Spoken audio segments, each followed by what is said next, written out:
The Commentary Booth is a show for media lovers by media lovers just like you.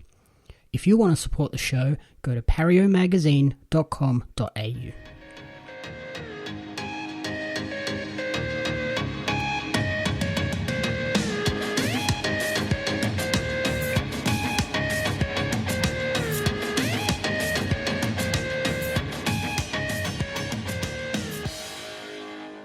Welcome to the Commentary Booth, the ultimate weekly entertainment recap and review show.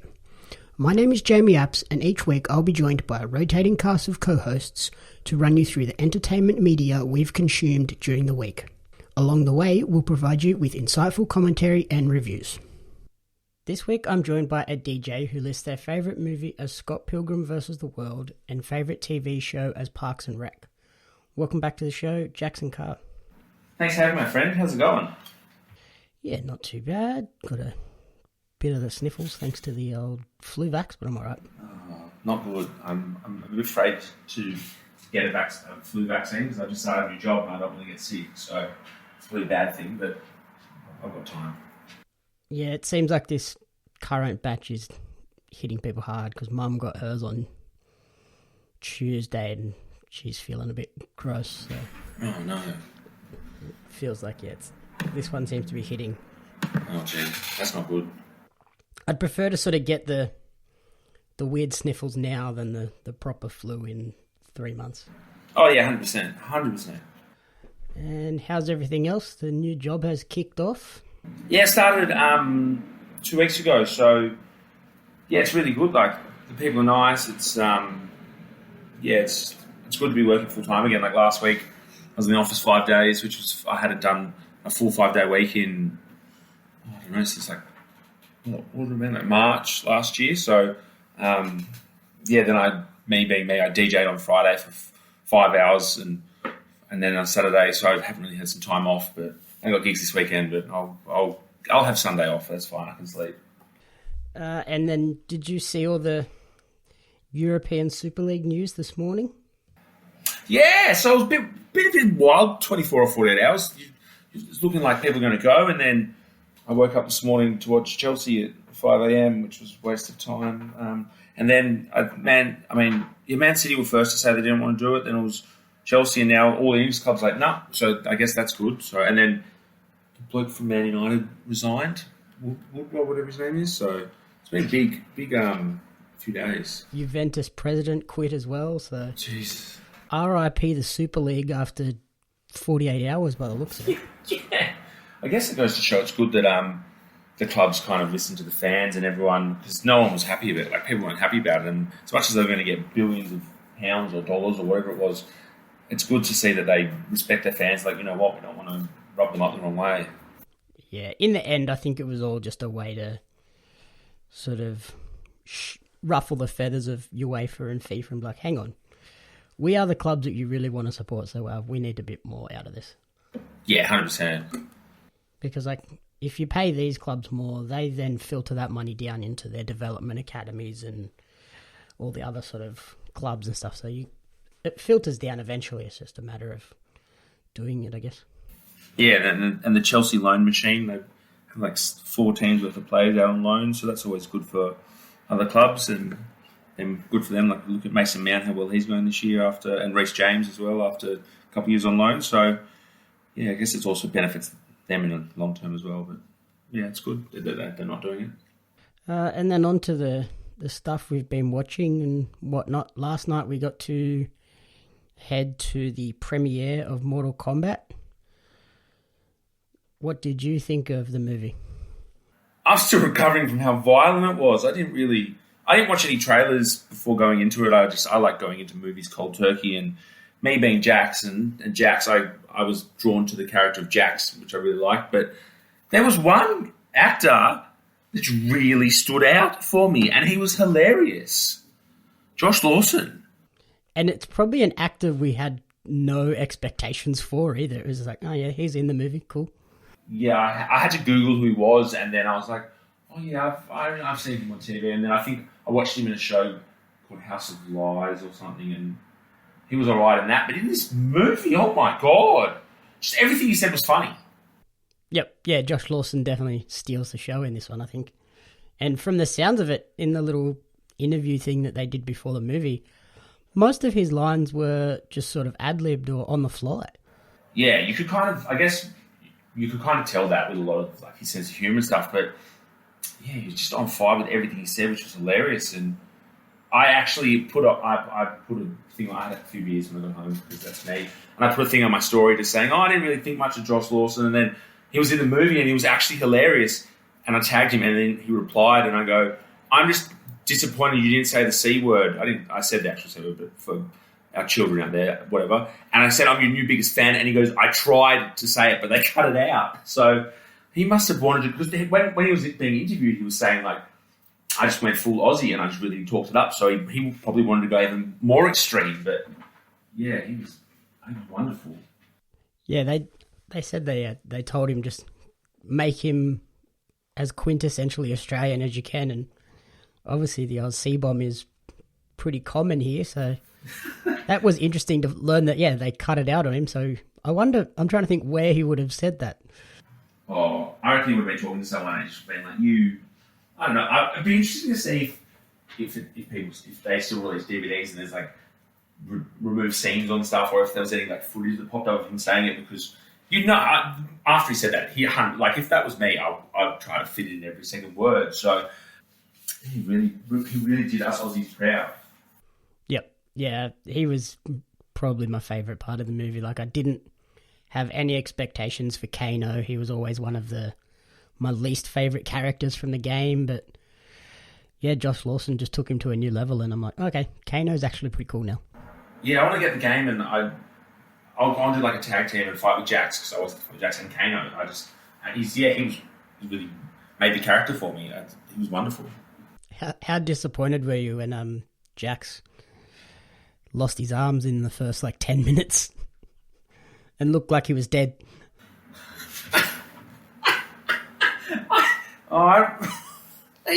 I remember seeing like the movies from the 90s, and like Jax died really quickly. So I was saying to you, I was like, I don't really have much expectations for him, and he actually like happened quite quickly. So I was like, oh yeah, bye Jax. So thanks for coming, but pretty brutal. Some of the fatalities and the killings, it was pretty brutal. I did not expect as bloody and gory as much as it was an R-rated movie. It was wild. Yeah, but I think that was important too, because that is sort of the Mortal Kombat vibe and essence. So if it hadn't have gone that way, it would have felt stale or like sterile, and it wouldn't have felt the same. So I think by hitting that R rating and just going right to the wall, like they lived up to what people are expecting from Mortal Kombat. So I think a lot of people are going to be happy when they head to the cinemas. Oh, definitely. And there was some classic lines in it that you get from the game as well. So it was nice to hear them. But they were saying like when they were doing the interviews with the directors and stuff, they were like doing research from all 11 games, and they really wanted to pay homage to the whole series. And I think they did that definitely with some of the graphics. And it's amazing to think it was filmed in South Australia, edited in Sydney, and the special effects was done in Melbourne as well. So as we were saying, Australia's the movie destination of the world for the next few years, I reckon. Yep, yeah, Marvel's here now. And yeah, I think with where we are in the sort of COVID landscape, I think we're set to see a lot of movies coming out here. The new Mad Max just got announced last week too, so... Yeah, Gladys was at Fox Studios. Zac Efron's still here. He's single now. I was reading up on that before he broke up with his Australian missus, so maybe he can find a new Australian wife and he can stay here even longer. And there's more celebrities to come.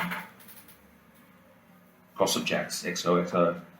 You're mentioning sort of the classic lines. There's throughout the movie you hear flawless victory, Kano wins.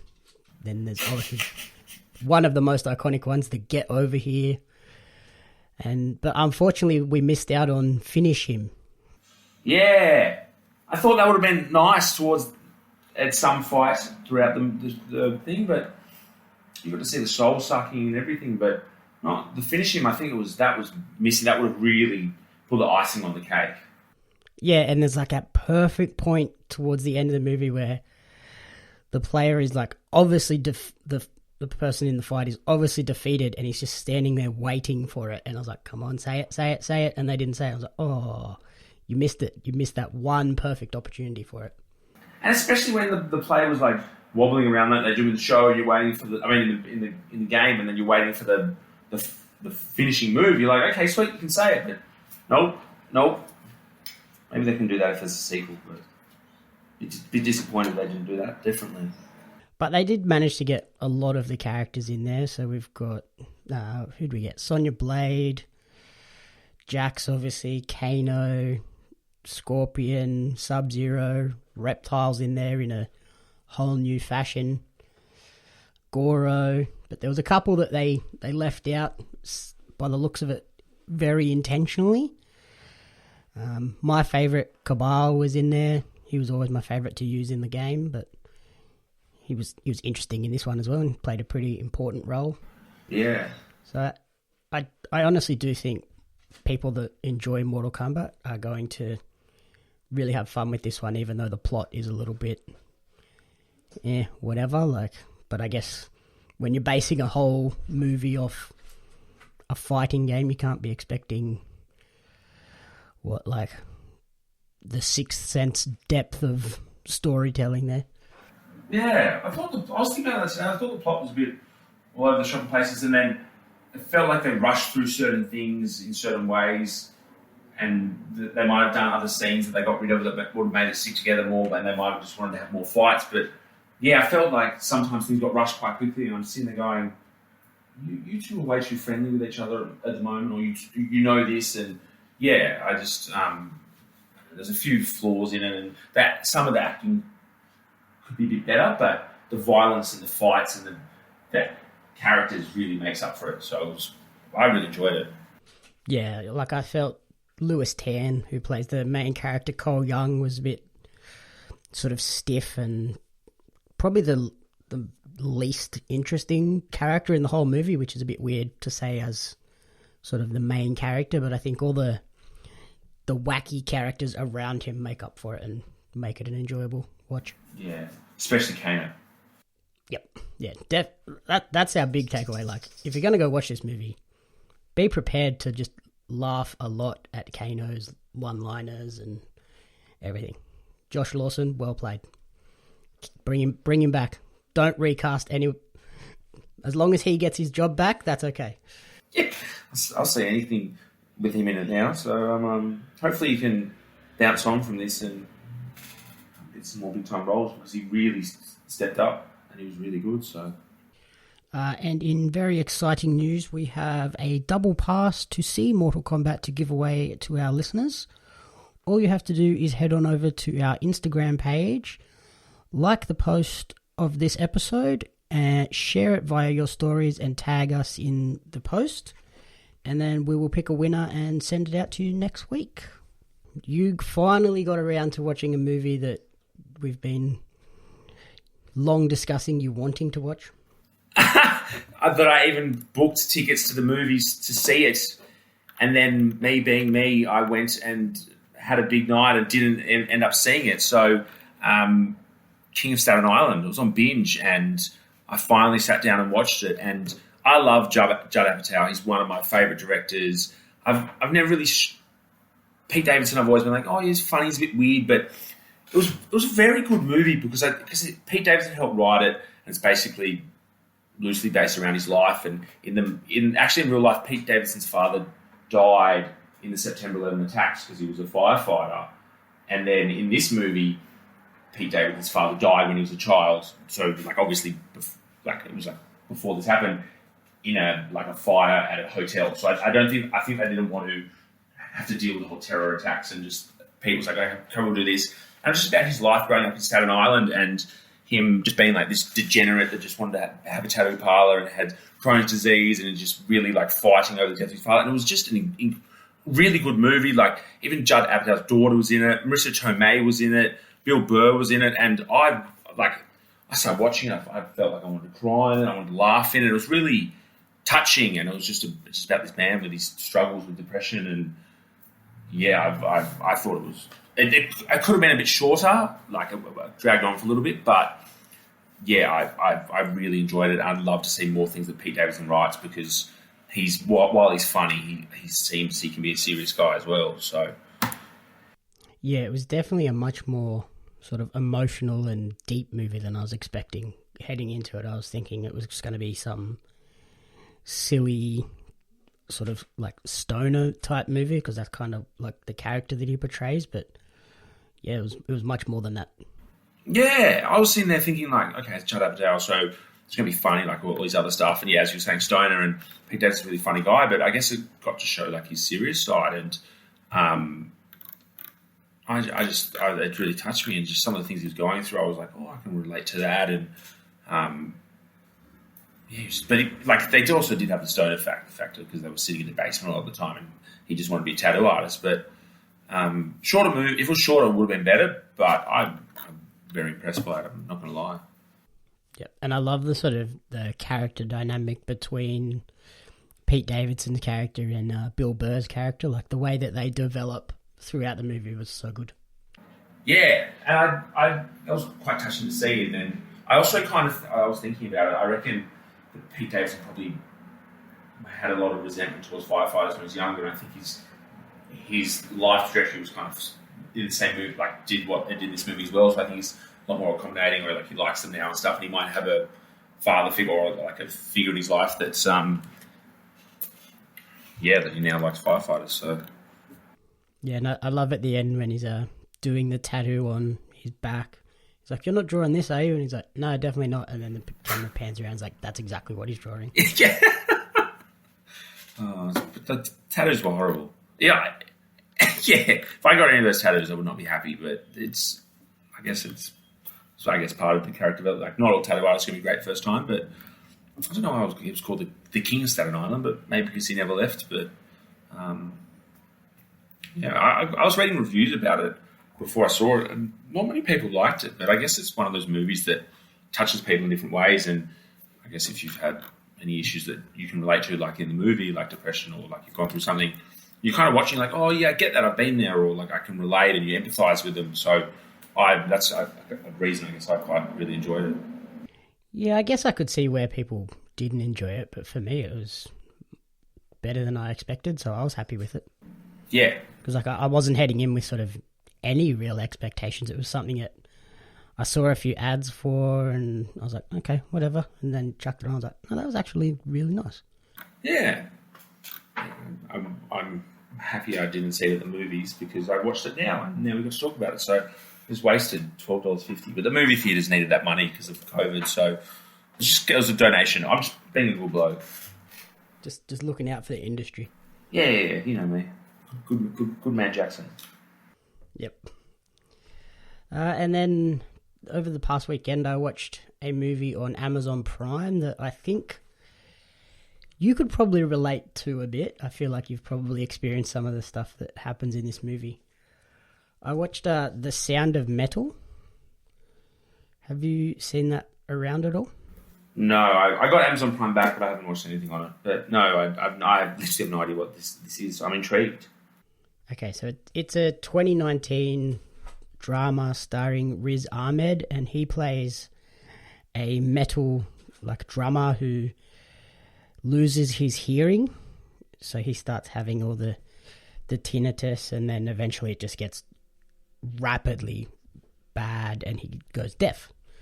So then he has to go to a sort of program, which is it feels kind of like it's a rehab center for people that have lost their hearing. And because he's obviously, as the movie goes, he's had troubles with addiction in the past. So it's kind of like a halfway house where it's people that have had problems in the past and then they've suddenly become deaf and they're trying to prevent them sort of relapsing. Oh yeah. So I feel like you've probably had the tinnitus at some point with the DJing. Oh, pardon?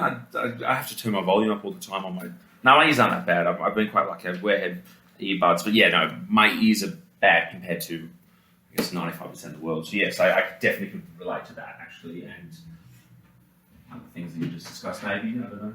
No, I'm kidding. I'm a good boy. Yeah, like I had, when I was working in the nightclubs, I started to get it and I was like, oh, nope, not going down this road. So I immediately bought the earplugs. Yeah. Like, I don't know how I would go not having hearing. Oh yeah, it was funny. I went out on Monday. A lovely person. Anyway, and she goes to me, "What would you prefer to be, blind or deaf?" And without even thinking, I said, I prefer still to be able to hear. So, like, I didn't even think. She's like, "I still want to sing." And I was like, "I love music. Music's my whole life. Like, I ideally, I would never ever want to be in that situation." But it's funny you talk about that movie and this literally happened on Monday, and I was like, no, literally, like, I didn't even think. I was like, I would not want to be deaf. I love listening to music. I think it's really helped me in my life, obviously being a DJ, and yeah, it's something that I really cherish, and that's why I got the earbuds, because I don't want to lose my hearing, because I like hearing things.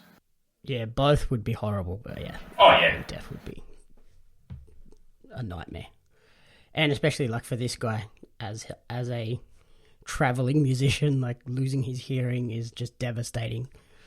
Yes, I could absolutely relate. Oh, horrible.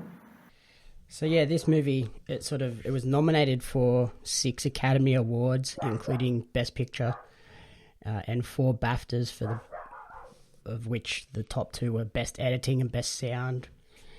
And it did a great job of sort of portraying the idea of going deaf, like with the sound and the score.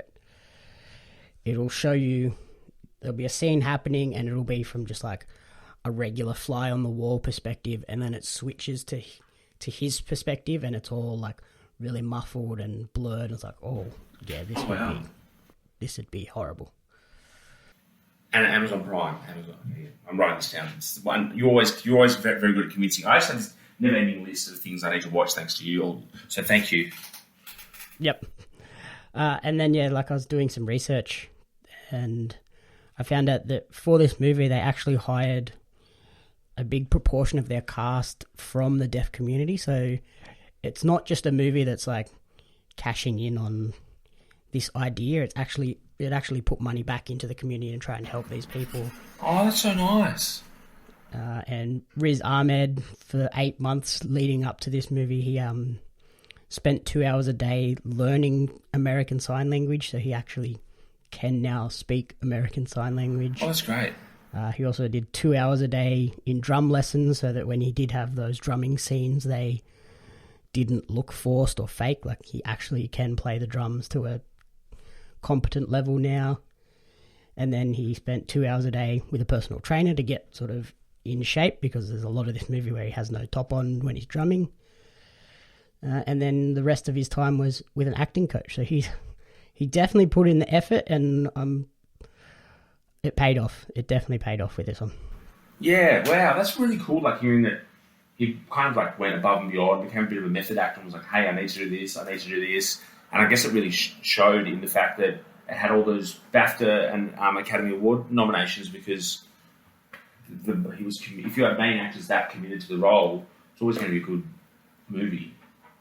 Yeah, and then obviously this wasn't a huge movie, like it didn't have a massive budget, so the director was operating on a limited budget, and so they only did 2 takes per scene. So for this movie to be so good with only 2 takes per scene, well, like I can't wait to see Darius Marder go and make something else with a bigger budget and have the time to actually really sit down and put a lot of effort into specific scenes that need that time. Yeah, wow. That just blown my mind. I've just been rewatching a television show because I like to do that, but I think I'm literally just going to have to scrap that tonight. And I need to watch this because it's, as you said, it's something that it's close to home to me, and just how committed and how the effort that went into it. That's phenomenal. It was one of those ones when it popped up on Amazon, I was like, well, that sounds interesting, but I never got around to watching it. And then this weekend, I was just sitting around like, I don't feel so great with the flu stuff. And I was like, right, I'm just going to chuck this on and I can just lay on the lounge and chill out. And I was glad I did. It was well worth the time. I wish I'd watched it sooner. How long does it go for? Oh, I think it's, just under 2 hours. So it's not a huge commitment. It's no Justice League Snyder Cut. Yeah. So even Mortal Kombat last night that felt really short once it finally started. I think we were sitting in the cinema for waiting for them to make it start. Then the movie was lengthwise. We were waiting for ages. Yeah, arrive at 6 for a 6:30 start. I don't think they started the movie until 7:15 or something. And then we were out of there by like 9:30. Yeah. And we sat all the way through the credits too. Like, oh yeah, we were there for the full hour and 50 minutes. We were had to pay respects to the COVID compliance team. Hey, if you're doing COVID and you're on the credits of a movie, that's pretty cool. You know, they probably sit in an office all day just making sure people are getting tested and look at a spreadsheet. And now, a quick word from our sponsors. This week's episode of The Commentary Booth is brought to you by LF9 Designs. Are you in need of a new logo, event poster, Twitch overlays or emotes, or even merchandise designs? Look no further than LF9 Design. For all of your graphic needs, the team there can create anything you need to suit all of your styles. Contact Luke at lf9design@gmail.com or follow them over on Instagram at lf9design. Our second sponsor this week is CR Swim. Swim smart and swim fast. CR Swim provides top-level coaching for swimmers of all levels competing in all aspects of the sport. They focus on providing technique support, swimming efficiency coaching, and energy systems training to help you be the best swimmer you can possibly be. Check them out over on Facebook at CR Swim Squad or on Instagram at CR_swim. And you've been reading still? What did you check out? I finally finished a book. I know I've said I wanted to finish a book, 12 books this year, and I've got through like 3 or 4 different ones. I got halfway through it and I forget about it. But I finally sat down. I got given, and that's what I reckon, Cook Yourself book for Christmas. And I finally sat down and started reading it when I had my week off. And I could not put it down. I thought it'd be a cookbook. It's kind of like, he kind of takes the piss because he's like, this is not like a self-help, I hate self-help books, but it's not like a self-help book, but it's just my experience in life. So he talked about all his experiences about like his early jobs, his childhood, losing a lung, becoming like a viral sensation, and he deals with, he's got quite severe depression as well, and he talks about that a lot. And it's just, this man really helped. The chapter when he was talking about his depression stuff, I literally started crying. And I was like, this man helped millions of people last year during lockdown when he went viral for all the cooking videos he did. And you just don't know like what's behind him. And if I may read, this was on the final paragraph of the first page. And as soon as I read this, I was like, okay, I need to read this book. And I finished in 2 days. And he goes, I bet you're thinking, what does uncook yourself mean? Well, what I reckon is that we're all a little bit damaged, a bit frazzled, and maybe we should put having a bit of a laugh on the cards. I think the whole world is a bit bloody cooked at the moment. Actually, what a shit show the last while has been for most of us, hey. And with everything going on, I think it's real easy to forget sometimes that you're actually a talented legend who's doing bloody great with what you're working with. It's hard to not let yourself get caught up in the stress of it all. I know I do. So I'm here to remind you what a bloody champion you are. And I read that and I was just like, okay, I need to read this book. So every book has a chapter where he talks about different things. So, and they're all rules to life. So he's got like rule 1, laugh when you're not supposed to. Rule 2, rock and roll will save our souls. It goes on and there's 9 rules. And then after every rule or after every chapter is one of his recipes. So my new goal for this weekend or sometime soon is I want to cook one of his recipes because I've watched them all countless times. I've read the book. It's all illustrated as well by Sydney artists, but I'm like, I need to make one of these recipes. So I don't know what I'm going to make, but I'm just opening the book now, and this is whatever this one is, I'm going to make it. Chicken palmy. Oh, perfect. Yeah, I'm going to make a chicken palmy. Yeah, so he has like chicken palmy, like soups, lamb shanks, just everything, I guess, that he was cooking in his YouTube channel. And then, yeah, like, and then he's got like a glossary at the end with all like the words that he uses, like dead set, durry, gronk, suffer in your jocks. And then he talks about his contributors, and yeah, it was just, I can't believe this funny man has written a book that's 262 pages long. It sounds like it's like super uplifting once you finish it. Yeah. It's not a book where you finish like, oh, I'm down about life now. Nah, like he's really inspired and like and it's really funny, like throughout the book there's sentences that are just highlighted. Like you just see all these yellow highlighted sentences like during the book, and you're like, okay, this is a bit weird. And then he has little like side things, and he has like a thing saying, is it shit? And he's like talked about like anxiety, depression, or hot tubs, and yeah, like it's just a really, really good book. And he won some award for it. And yeah, there is a parental advisory explicit content stick on it because there's a lot of swearing in it. But yeah, just I want to read them again. I'm inspired to read more books now, but I'm going to revisit that book again. I highly recommend it. Nice. Yeah, I fell off the 12 books in a year train. I got to 2, I think, and then just off the tracks. Mate, you're double what I'm at, so you're going all right. It sounds like it's the sort of book that you need to read after watching this other show that I checked out this week as well. Oh, yeah? Yeah, so I watched the show on binge called A Teacher, which is a 2020 American miniseries based on the film of the same name. I didn't even realise it was based on a movie. But it stars Kate Mara, who's probably most famous for her role in House of Cards. She's also in Fantastic Four, The Martian, and 127 Hours. And she plays Claire Wilson, who is a high school English teacher who engages in an affair with one of her 17-year-old students named Eric Walker, who is played by Nick Robinson from Love, Victor and Boardwalk Empire. So this movie is TV series is very intense in terms of the themes and the story. So much so that every episode opens with a splash screen for Lifeline to let people know that if you are dealing with anything similar to this, this is who you can contact. You are not alone. Oh, wow. Okay. It's 10 episodes, but they're all much shorter than I was expecting. I'm thinking like a mini-series that's 10 episodes. I went into it thinking, we're getting 45-minute to an hour-long episodes, but they're in fact between 24 and 30 minutes per episode. Oh, wow. So the first episode we started, and just as it's sort of you're starting to understand who the characters are and what's about to happen, it ended, and I'm like, was that right? Was that supposed to end there? And then the next episode kicked off, and we're like, okay, I guess these are only 24, 25-minute long episodes. So with it only being 10 episodes and then being that short, you can fly through this one, and it's a story that really hooks you in. So it's one that we watched in a day because started at lunchtime, and it's only a few hours long and you finished the whole series. Oh, wow.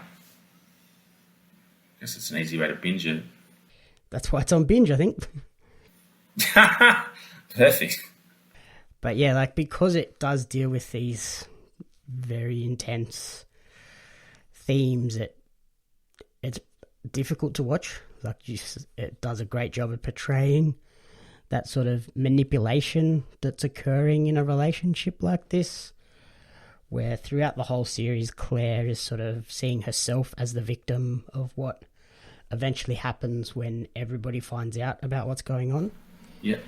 And then by her doing that, that makes Eric feel bad because he feels like he got her in trouble. But ultimately, once he sort of gets some counseling, he realizes, wait, no, you were abusing me.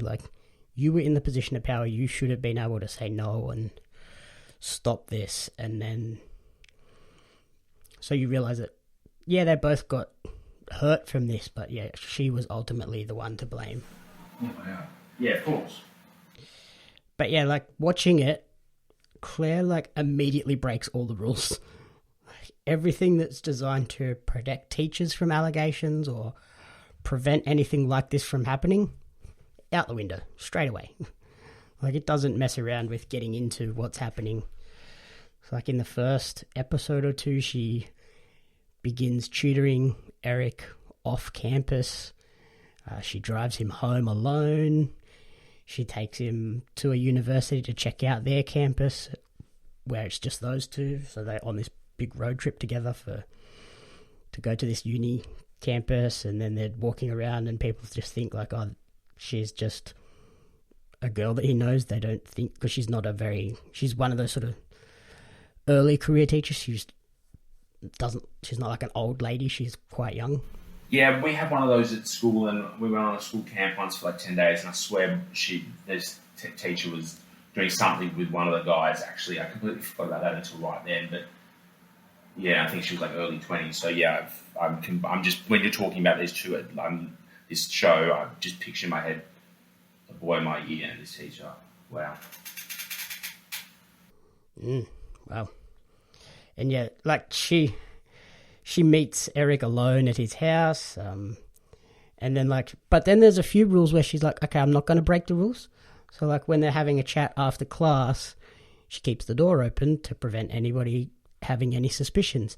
But then that's when he tries to kiss her, and then she gets really annoyed that, hey, I can get in trouble for this, and it's like, we're already way past this. Like, you've already broken all the rules. You can't just pick and choose the ones and make him feel bad for not listening. So yeah, it's a tough one, but I think it's one that a lot of people should watch so that like they can pick up on the signs, because in this show, like Eric's mother sort of she seems oblivious to it all, and she really probably shouldn't have been. There was plenty of signs there, so I do love that it has that lifeline screen so that if anybody is watching it, they can sort of be like, oh, hang on, this is kind of happening in my life. Yeah. Yeah, no, I like show. It was like that 13 Reasons Why show. They had the screen up always before, and they had the actors talking about it, I believe. Yep. Yeah. That's yeah. I can't remember if they had that in the first season or if they added that in the second season. No, I think from memory they added it. I think it was quite, because obviously it was such a controversial show. I think there was a bit of like an uproar, and people like no, and then they started doing that from the second season. And then I haven't rewatched the first season, but they might have added that in. But I specifically remember when they're coming out, there was a bit of an uproar that they didn't do that. Yeah, I think I remember reading somewhere too. They've on Netflix they've edited that first season as well. Yeah, wouldn't surprise me. It's a pretty intense show. Yeah, from what I remember reading, I can't remember if this is. I'm pretty sure this is accurate, but I think they've edited the actual suicide scene from that show. Yeah, that was wild. So I think that's been changed slightly, so it's not quite as intense, even though it's still pretty heavy. Yeah. Ooh.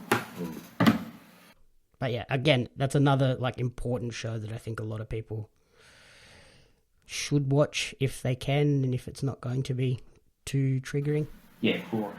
Yeah, I don't know. I don't think I'm going to rush into watching that, but I feel that's something that I could watch further down the line. But I've got enough things you've been trying to get. I've got on my list because of you, so why don't we just add another one? We're on. I'm sold. Yeah, probably watch The Sound of Metal. Watch something enjoyable first, or if you're going to watch The Teacher, make sure you've got something nice to watch afterwards. Don't just leave it on The Teacher. Yeah. Smash that one weekend. So what would be your top recommendation for this week?